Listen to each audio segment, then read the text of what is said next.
Olá, sejam todos bem-vindos ao nosso episódio de hoje do Globotechcast, o podcast aqui do Grupo de Tecnologia da Globo. E essa é a primeira vez que a gente faz um episódio em conjunto, em parceria com o time do Globuntu, que é o grupo de afinidades de pessoas negras aqui da Globo. A gente sempre troca experiências, compartilha informações, a gente debate também assuntos étnico-raciais e dessa vez a gente preparou um tema bem especial para abordar hoje aqui no podcast, que é a saúde mental na carreira da pessoa negra. A gente vai abordar elementos importantes aí sobre essa pauta e eu começo fazendo a minha autodescrição. Eu sou Ana Beatriz Lourenço, sou uma mulher negra de cabelos cacheados, cabelos longos, estou usando uma blusa rosa e acessórios dourados. Sou jornalista aqui na TV Globo, faço parte dos jornais locais aqui do Rio de Janeiro e é uma honra estar com vocês aqui e não estou sozinha, estou muito bem acompanhada. Vou apresentar para vocês quem está comigo hoje, a médica anestesiologista e apresentadora também do Bem-Estar, nossa querida Thelminha, está aqui com a gente.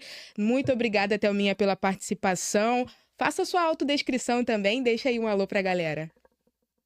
Oi, gente. Obrigada pelo convite, um prazer estar aqui com vocês.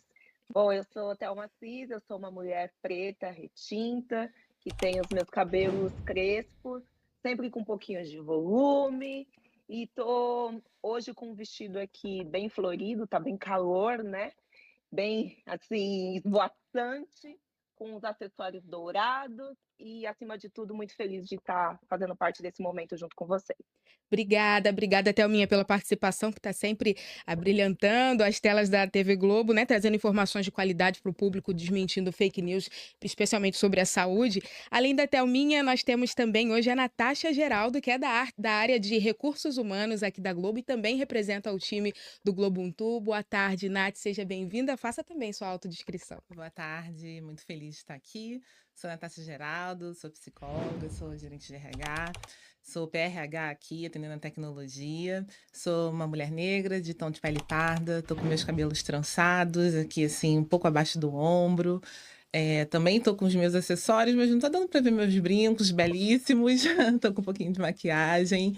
E tô com um vestido aqui azul e preto, um pouco rajado, e um cordão também, um cordãozinho preto, ficando aqui bem bonita pro dia de hoje, que é um dia especial. Maravilhosa, maravilhosa, Nath. Além da Natasha, a gente tem também um outro integrante do Globuntu, que também está de forma remota, Tiago Augusto, que é produtor de reportagem. Bem-vindo, Tiago, tudo bem? Tudo bom, maravilhosa. Que bom estar aqui com vocês. Obrigado, tá, pelo convite. Tiago Augusto, sou jornalista, trabalho como produtor de reportagem aqui na Globo Recife. Sou um homem negro, tenho cabelos de dreads, hoje está com penteado com amarração meio caído para o lado. Uso brincos nas duas orelhas, estou com uma camisa longa verde musgo, com a minha pulseirinha, meu amuleto aqui, minha joia de axé e um relógio no braço esquerdo. Valeu, Tiago. É isso, pessoal. E quando a gente fala sobre esse tema, saúde mental, né? É claro que para todos nós essa é uma pauta importantíssima.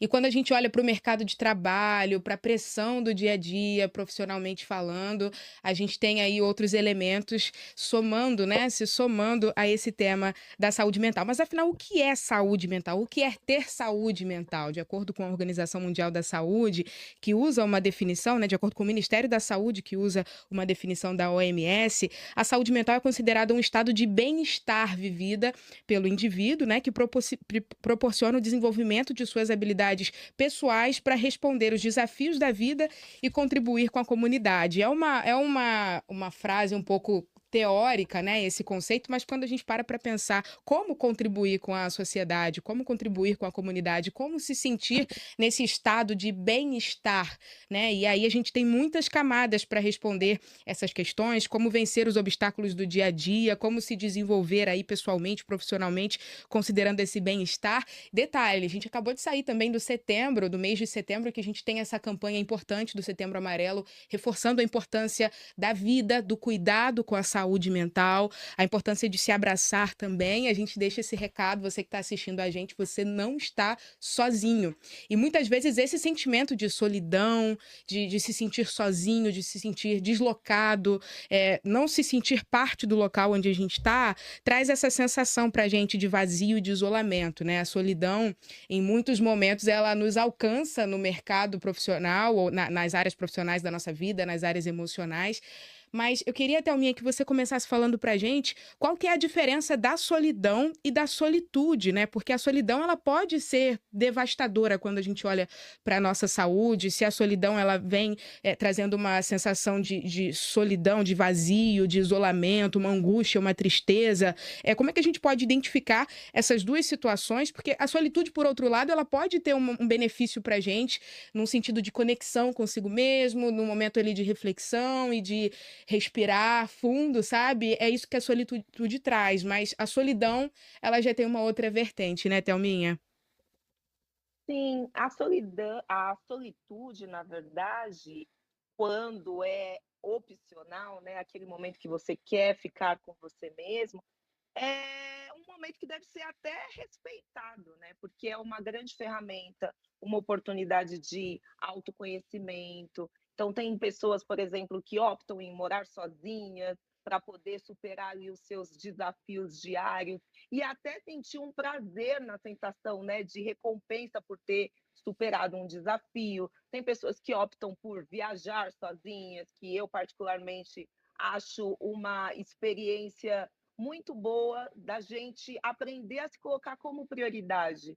Porque às vezes quando a gente está na nossa convivência de afeto, entre amigos, entre famílias, a gente acaba se colocando em segundo lugar, né? A gente nem sempre se coloca como prioridade. Então, esses momentos de solitude por opção, eu acho que são saudáveis e devem ser respeitados. Porém, a solidão, quando ela se torna constante, com uma duração exagerada, e aí então ela já começa a se tornar preocupante, porque afinal de contas nós somos seres sociais, né?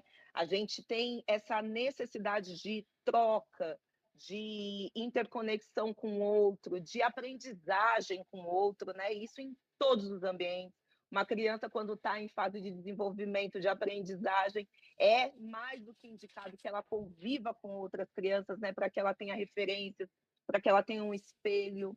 Eu acho que nós tivemos uma experiência muito dolorosa que foi durante a pandemia, o isolamento social que nós fizemos como forma de proteção da nossa saúde física, mas que nós tivemos a triste oportunidade de perceber o quanto, né, a solidão impacta na nossa saúde mental. Então, quando passa a ser um processo doloroso, que causa sofrimento, que muitas vezes a pessoa tem dificuldade de lidar com isso, aí aquela solidão que começa a gerar ansiedade na pessoa, começa a gerar depressão na pessoa, a pessoa acaba tendo pensamentos ruins, às vezes pensamentos autodestrutivos, acompanhado de algum tipo de abuso de substância química, acompanhado de algum tipo de compulsão, uma compulsão alimentar. São todas ferramentas que a pessoa acaba tendo que utilizar, que são deletérias para a saúde dela,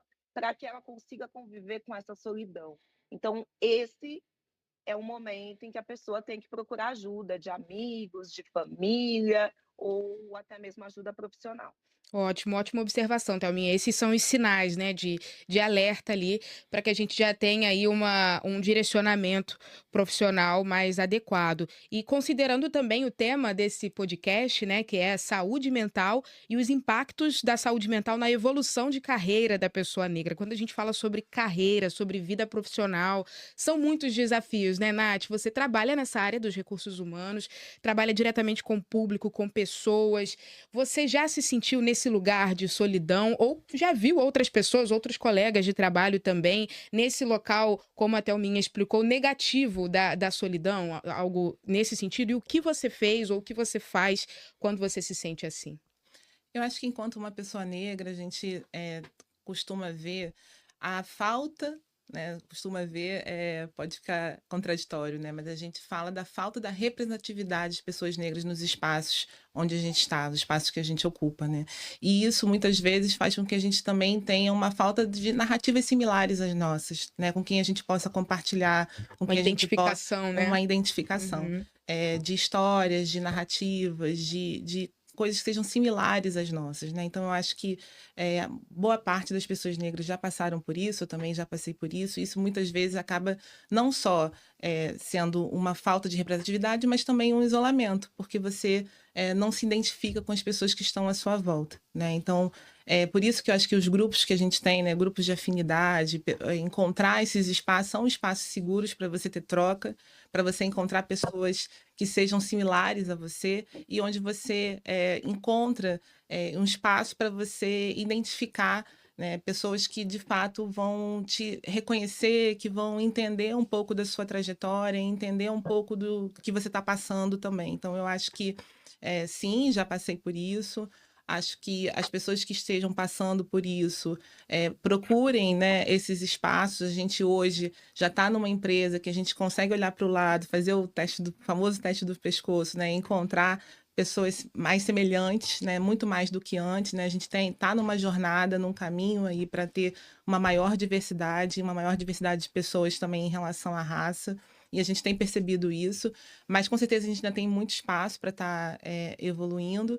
E os grupos de afinidade, acho que eles são um espaço assim fundamental para você encontrar pessoas que possam trocar e que possam reconhecer narrativas similares à sua e que sejam um espaço também de segurança psicológica. E você, Tiago, já passou por algum momento de solidão ou de solitude também, né? Então, estava aqui refletindo nas respostas, né, das meninas. A solidão realmente, a dois é um castigo, né? A solitude pode ser um presente. Quando a gente consegue enxergar a solitude como esse presente, né, como esse autoconhecimento, como a Thelminha falou, é importante, né, esse autoconhecimento. Então, eu fico triste, eu fico pensando muito enquanto homem negro, né, de como nos falta muitas vezes afeto e como nos é colocado aquele pensamento de que homem não deve dividir, não deve chorar, e a gente acaba sofrendo muitas vezes sozinho, não consegue dividir, não aprende a dividir, e aí a solitude muitas vezes vem para ensinar a gente, né? E da gente entender também da importância de dividir, da gente desconstruir isso, né? De que homem não chora, homem negro sente mais dor e tem que guardar para si, não pode voltar para casa apanhado, essas questões que nos atravessa. Então, é de suma importância. Eu estava pensando aqui como a terapia me fez bem para Sim, entender a importância de ficar um pouco só, de escutar também a si mesmo. sim. É isso. A solidão eu tento pensando bem assim, o que é que eu faço nesse momento de solitude, né? Eu gosto muito de escrever, então eu até já escrevi que a solidão é um grande amigo, né? Essa solitude, né? Esse fato de você estar só consigo mesmo e dividir algumas coisas que você de repente não divide com ninguém. Sim, é isso. E tem um outro contexto também, acredito que vocês vão concordar comigo, fugindo um pouco agora do caminho da solidão e trazendo para o contexto de onde muitos de nós viemos, pessoas negras aqui no Brasil. Quando a gente fala sobre saúde mental, nós viemos de um contexto de. Muitos, né? Vieram de um contexto de violência. De agressões, de discriminações. Muitas pessoas já passaram por traumas na infância, na juventude, diversos tipos de violência que atravessam, como o Tiago falou, a nossa saúde mental e que marcam a nossa história, sabe? Então, acredito que como pessoas negras, todos nós acabamos colecionando, infelizmente, essa estrutura racista, né, estruturalmente em que a gente vive, toda a desigualdade social que acaba também impactando na saúde mental e também no acesso à saúde mental, né, a serviços que proporcionam saúde mental para boa parte da população brasileira. E tudo isso se somando, a gente acaba carregando essa bagagem também para a nossa vida, né? Ao longo da nossa vida profissional, a gente traz um pouco do que a gente tem de experiência na nossa bagagem, né?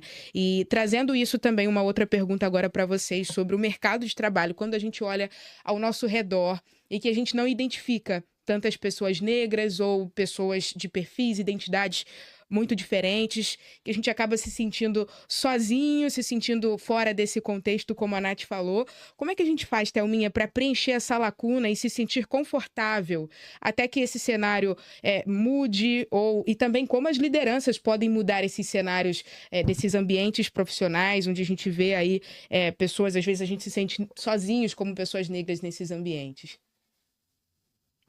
É muito doloroso, né? Eu acho que todos nós que nos sentimos bem-sucedidos profissionalmente, né, ou estamos ainda em busca, né, de se sentir nesse lugar, a gente já passou por essa experiência dolorosa. Eu acho que a gente tem que primeiro entender que nós somos, infelizmente, vítimas de um processo histórico, estrutural, né, que acaba levando a uma falta de oportunidade histórica, mas quando a gente se vê nesse lugar, isso me leva muito para a faculdade de medicina, né, que eu já falei em várias entrevistas que eu era a única aluna negra de uma turma de 100 alunos.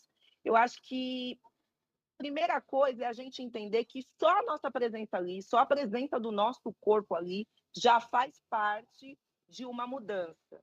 Essa foi a alternativa que eu encontrei na faculdade de medicina. Apesar de ser doloroso, é doloroso sim, porque se você não se vê na outra pessoa, dificilmente você vai conseguir ter uma identificação a ponto de, que nem eu, ia conviver ali no mínimo 6 anos com um colega de faculdade, e a maioria deles não entendiam nada da minha vivência, né, da minha vida, das minhas experiências de vida, dessa bagagem que eu carregava e que muitos de nós carregamos, como você citou, e ia ser muito difícil tirar a empatia dali. Então, realmente é uma consequência muito dolorosa, mas a minha alternativa foi essa, saber que a minha presença ali já era um primeiro passo para uma mudança. E hoje, olhando para a universidade onde eu me formei, eu vejo que esse movimento, mesmo que engatinhando, ele está acontecendo. Hoje já tem muitas outras Thelminhas e outros Tiagos lá na minha universidade, sabe? E isso faz um bem assim danado, mas é muito doloroso. E outra coisa também que eu acho que a gente tem que se preocupar em relação muito a essa questão da saúde mental é que quando a gente atinge um lugar de privilégio, de prestígio, a gente tem que tomar cuidado para não ser perverso 2 vezes com a nossa saúde mental, porque a gente já está carregando toda essa bagagem de dor, de luta, para conquistar aquele lugar. Aí muitas vezes a gente chega no lugar e fica, meu Deus, eu não posso errar, eu não vou deixar transparecer aqui as minhas vulnerabilidades. Mas quem falou que você não pode errar? Então, um colega seu branco não erra? E parece que a gente fica nesse lugar de medo. Tipo, me foi dada essa oportunidade, ou eu conquistei essa oportunidade, mas se eu errar, será que vão me tirar daqui porque eu sou único? E a gente não deixa transparecer e acaba segurando isso só para nós.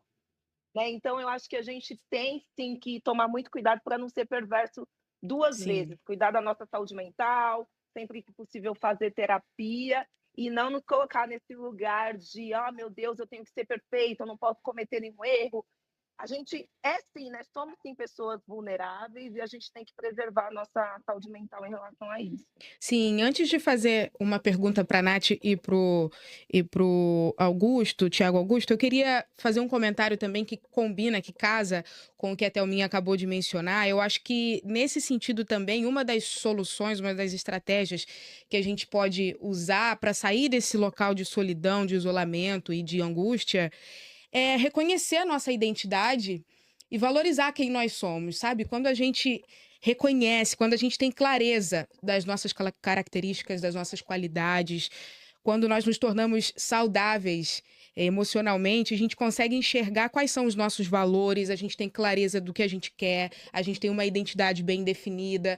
Isso é uma grande arma para a gente evitar, para a gente sair desse local desse local de dor e de sofrimento, mas quando a gente passa a valorizar o que a gente é, o que a gente tem, sabe, as coisas ficam mais leves, né? Então, acho que essa pode ser uma saída também, pelo menos algo que faz muito sentido para mim.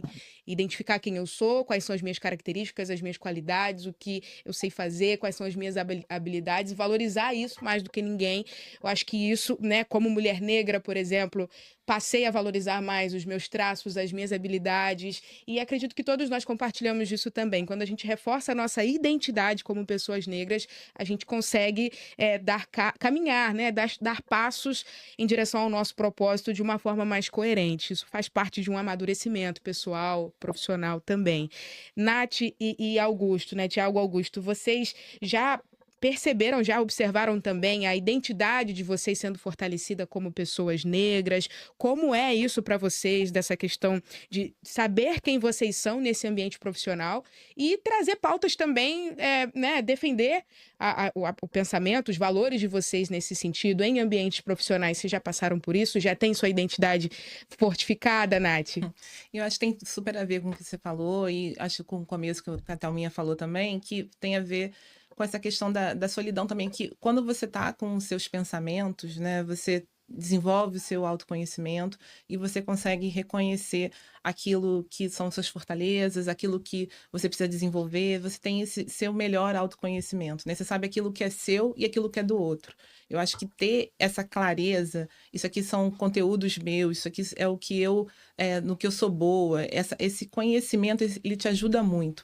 Porque muitas vezes a gente fica nesse lugar, né? Assim, será que o que está acontecendo tem mais a ver comigo ou alguma coisa que é do outro, que está acontecendo ali, mas que tem outros vieses que estão passando aqui nessa história aqui que está acontecendo, né? Então, acho que você conseguir ter a sua identidade formada, reconhecer as suas características, se fortalecer e exaltar isso é sempre muito bom, né? Eu gosto muito desse exercício, né? De você olhar e ver suas conquistas, né? De você, quase que a gente faz com frequência, né? Às vezes um exercício de linha da vida mesmo, de você colocar ali os marcos, né, da sua vida e o que você teve naquele momento que permitiu com que você ou vencesse aquele obstáculo ou que foi uma grande vitória. Isso te mostra, assim, nossa, o que você já foi capaz, olha as suas conquistas, olha o que você já foi bom, olha o que você construiu, né? E isso te traz, grato, né? exatamente, tanto gratidão quanto também de você fortalecer e ver assim, nossa, isso aqui tudo veio de mim. Então, eu tenho sim boas qualidades, coisas que me trouxeram até aqui, e eu preciso exaltar isso também, reconhecer isso, e isso faz parte da minha trajetória e faz com que sim, eu esteja até aqui e mereça estar aqui, né? Porque às vezes a gente duvida da onde a gente está, né? Será que eu realmente mereço estar aqui? Então, que a gente reconheça. Se não tiver pessoas que estejam do nosso lado, às vezes a gente tem pessoas que nos ajudam nisso, mas se não tiver, que a gente também construa isso com a gente, nesse autoconhecimento, nessa exaltação daquilo que a gente é bom também. Sim, e terapia sempre, como a Thelminha falou. Com certeza. Terapia é tudo, né? Ajuda. Terapia é vida. Tiago falou também, e terapia, eu sei que não é uma coisa viável para todos, mas eu acho que a pandemia ela trouxe muita questão da terapia online também, que viabilizou, ficou muito mais acessível. Tem vários serviços, vários amigos também ofereceram de maneira gratuita. Então, assim, não é simples, mas dá para procurar. Tem várias pessoas, várias instituições que também oferecem. E aqui para gente, para funcionário, a gente tem vários serviços também, que a gente tem o Wells, que a gente conseguiu aí até mais sessões, então a gente consegue atender bastante aqui o nosso grupo também. Perfeito. Tiago Augusto, também você quer acrescentar algo aí em poucas palavras a respeito da sua identidade, como reforçar a sua identidade te auxilia aí numa saúde mental mais estruturada? O que você tem a agregar, Tiago? Enquanto Natasha estava falando e Thelminha também, eu fiquei pensando nesse processo de tornar-se negro, né? Como diz Neuza Santos. E como é importante a gente entender esse processo e entender que ele é de fato um processo, né? Não é da noite para o dia. O processo de tornar-se negro, ele é contínuo, né? Então, Tiago, há 15 anos atrás, não usava esses dreads, né? Tava de cabelo curtinho ali, porque entendeu na escola que cabelo de homem negro tinha que ser raspadinho, que não podia ser grande. E aí depois ele deixou o cabelo crescer e entendeu que poderia colocar um dread também. Isso é reafirmar, né, a sua identidade. E aí você começa, você faz, é um cabelo, é na forma de se portar, é na forma de andar, é no que escreve, no que lê, é na forma de observar o mundo. Então, o processo de tornar-se negro, ele é contínuo, ele é todos os dias, e é demais, assim, é uma coisa que um passo dado na frente, a gente não consegue mais voltar atrás, sabe? É como letramento racial. Então, uma vez que a gente toma posse disso, é maravilhoso. E a gente fica tentando puxar outras pessoas também, né, Tiago? A gente quer trazer todo mundo Uhum, também para essa uhum. luz e é realmente é muito importante tanto a questão do letramento racial e se reconhecer como uma mulher preta, um homem negro e todo o contexto em que a gente vive. Isso é realmente o mínimo, né? É o básico que a gente tem que fazer como dever de casa. Uma outra pergunta para vocês é que, assim, no contexto profissional, vocês já passaram por alguma situação de violência, né, no sentido de ouvir expressões racistas, preconceituosas, ou vocês já passaram por situações de um racismo mais velado, mais estrutural? Como é que a gente consegue identificar essas situações? Nem sempre é fácil se impor, nem sempre é fácil reagir, mas sofrer essa violência para muita gente pode ser algo paralisante, né? O que que vocês trazem assim nesse sentido, Thelminha? Eu sofri uma que foi muito impactante, assim, praticamente inesquecível na minha carreira, e eu até gosto de compartilhar para poder pontuar a necessidade que a gente tem de colocar isso para fora, porque o racismo, ele é uma dor que nos atravessa. E quando a gente está com uma dor física, a gente vai queixar para alguém, ou a gente vai queixar para um profissional de saúde, ou a gente vai queixar para nós mesmos e vamos ali tomar um medicamento. Então, eu acho que na questão do racismo, além de ser um crime que a gente tem que denunciar, tem que colocar para fora de uma forma, no sentido de ser um direito nosso, a gente também tem que colocar para fora para que ele, mais uma vez, não prejudique a nossa saúde mental. Então, teve uma vez que eu estava de plantão como anestesista, e aí a minha rotina é ficar ali dentro do centro cirúrgico, só que eu estava dentro de um centro cirúrgico, dentro de um complexo hospitalar. E aí, no meu horário de almoço, saindo rapidamente, eu passava pelo pronto-socorro. E aí, passando pelo pronto-socorro, eu me deparei com a seguinte situação, que era uma mulher gritando no corredor e a enfermeira explicando para ela. E aquela mulher, ela não queria que a filha ficasse ao lado de uma pessoa negra em situação de rua. E a enfermeira estava dizendo que aquele senhor já tinha tomado banho, que não tinha nenhum problema em que a filha dela aguardasse ali ao lado daquele senhor.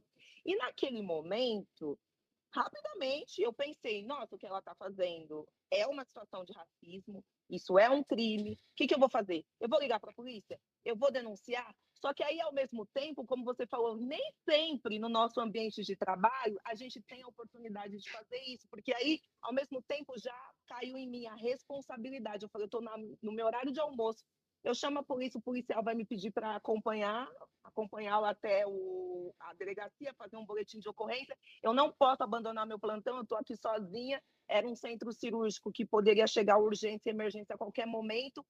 Moral da história, eu falei, eu vou almoçar, refletir melhor. Quando eu voltar, eu tomo alguma Atitude, né? decisão, Uhum. atitude, nem que seja de chegar para essa mulher e falar com ela.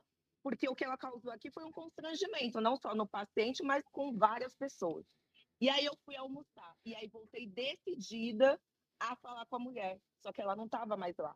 Ela já tinha ido embora, retirado a filha daquele hospital. E isso gerou um abalo psicológico em mim imenso. Então, o racismo, que é um problema do branco que comete, acabou me atravessando mais uma vez e sendo mais doloroso. E aí, depois disso, eu me tornei muito mais reativa. Eu prometi para mim mesma que nunca mais eu ia deixar passar, nem por questão de segundos, uma situação como essa. Mas doeu muito não ter falado. Eu tinha que ter falado naquele momento. E provavelmente essa senhora continuou causando esse tipo de situação constrangedora por aí, para ela não doeu nada, não atravessou nada, não impactou em nada na saúde mental. Então, por isso que eu falo que a gente tem que colocar essa dor para fora, mesmo que não esteja acontecendo com a gente, porque é a dor que dói, uma sensação de irmandade, né, que é inexplicável, né, para quem não é uma pessoa preta. Dói em você como se fosse com você e a gente tem que colocar para fora sempre.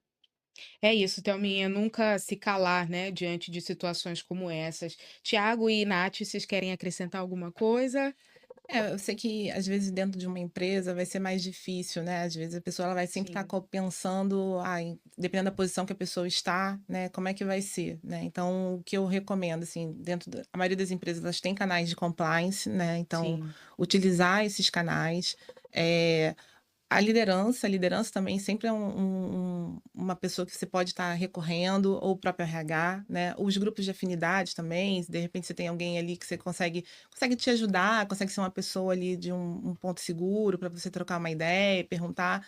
Então, assim, procurar também ajuda, né? Assim, acho que o canal de compliance ele é um canal seguro, é um canal onde você não precisa, inclusive consegue fazer denúncia sem ter que se identificar, né? Então, é uma forma de você, se você tiver algum tipo de receio, né, de fazer e seguir com isso, para você não ficar com esse sentimento, como a Thelminha falou, mas eu acho que, de alguma maneira, encontrar uma forma caso a pessoa esteja passando por isso, encontrar alguma forma de colocar e trazer essa situação à tona. sempre, sempre. Um adendo, a Thelminha tinha comentado algo que me chamou a atenção também, é sobre essa sensação de que pessoas negras às vezes têm esse sentimento de que sempre precisam se esforçar mais, sempre tem que entregar mais, sempre tem que fazer muito mais do que o que foi pedido, muito mais, porque a gente precisa conquistar esse espaço e tudo mais.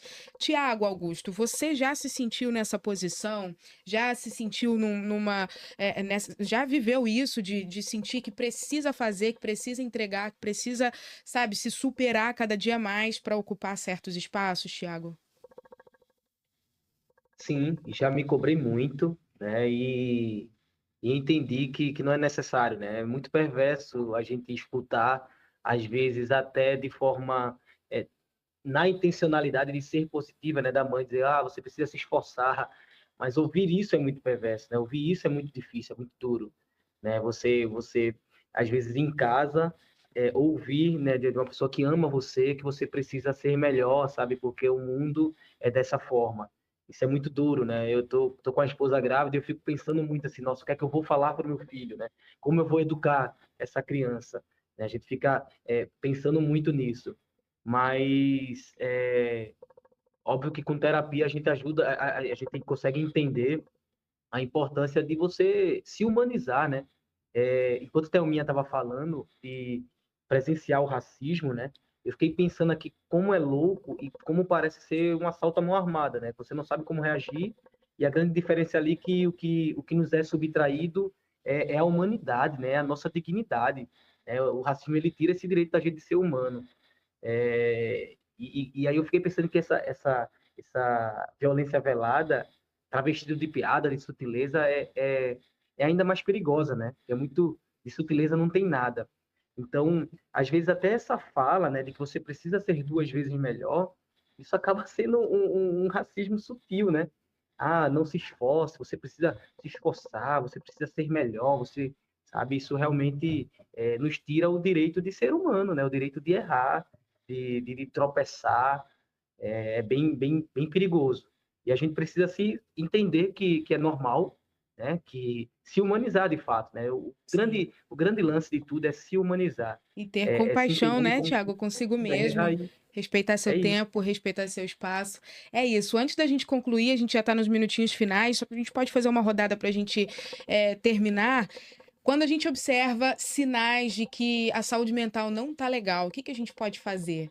Nath, Thelminha e Tiago, queria que vocês deixassem dicas para o pessoal do que pode funcionar, de como buscar um refúgio, uma válvula de escape. Eu vou começar. Para mim, o que funciona é ter um momento de pausa, um momento off, algumas horinhas ali sem fazer nada. Eu acho que esse respiro para minha mente é algo que me traz uma paz, me traz ali uma reconexão comigo mesma, porque eu sou muito acelerada, eu quero estudar, quero fazer tudo, né? É essa pressão de querer sempre estar fazendo, estar entregando. Então, para mim, às vezes eu tenho simplesmente que desligar o botão e dar uma pausa, respirar e depois prosseguir, mas assim, respirar, sabe? Esse momento de inflexão, isso é muito importante para mim. E claro, terapia também para alinhar coisas, identificar coisas que sozinha às vezes eu não consigo. Uma profissional, eu faço terapia com uma mulher preta, então ela me acolhe, me entende.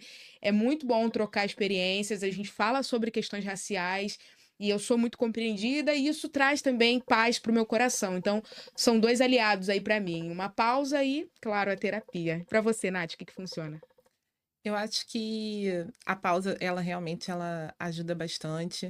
E eu acho que uma coisa que a gente precisa aprender a fazer, se as pessoas ainda não sabem, é dar nome às coisas, dar nome aos sentimentos, reconhecer. Porque às vezes a gente tá tão nessa toada do dia a dia que nem para ver assim, como é que eu realmente estou, como é que eu acordei hoje. Eu tô bem realmente? Ou eu tô só seguindo, tô indo e entender como você está, para ver se, poxa, agora não, agora eu preciso ir para essa pausa, agora eu preciso, não, eu consigo dar mais uma puxada, não, eu tô indo e eu tô numa tomada aqui que eu realmente preciso descansar. Então, acho que conseguir e nomear essas coisas, nomear os sentimentos, nomear o que está acontecendo comigo, se eu passei por uma situação, se passou por algum momento, dar nome aos sentimentos e às coisas para poder ver como que você trata o que está acontecendo com você. Então, acho que olhar para si, dar o nome aos seus sentimentos e identificar esses momentos que você precisa fazer uma pausa e sempre ter essa válvula de escape. Que pode ser,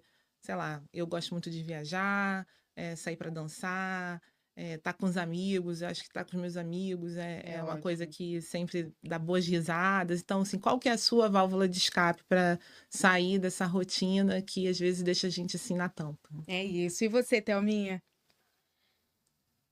Eu acho que primeiro tentar sempre praticar o autoconhecimento, né? Porque não tem jeito, por mais que a gente possa estar atento a quem está do nosso lado, seja no núcleo familiar, seja no ambiente de trabalho, só a pessoa vai poder reconhecer que ela está precisando de ajuda e que ela quer ajuda, né? Porque a pessoa precisa querer se ajudar. E eu acho que o autoconhecimento, de você reconhecer isso para você mesmo, é muito importante. E eu sou uma pessoa que não abro mão de fazer as coisas que eu gosto. Eu acho que a gente tem que aprender a delimitar o nosso tempo.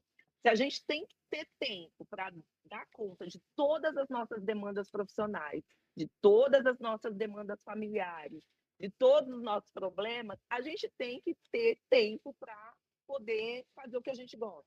Sim. Minimamente, sabe? Então, eu nunca abri mão. Eu saía do plantão detonado e ia para o ensaio da escola de samba. Eu falo desse exemplo sempre, assim, que é um dos meus hobbies favoritos. E é isso, assim, todo mundo tem um hobby, gosta de fazer alguma coisa, praticar alguma atividade física, estar com animais, né? Os meus cachorros me trazem um bem-estar tão grande, às vezes eu paro um tempo, tudo que eu estou fazendo, só para ficar com eles, assim. E com filhos, e com amigos. Sim. Então, eu acho que sempre tem algo que vai te proporcionar um bem-estar, nem que seja 5 minutos, para você poder respirar fundo e voltar a fazer o que você tem que fazer. É isso, Thiago. E para você, o que funciona? Perfeito. Eu gosto muito também de praticar atividade física.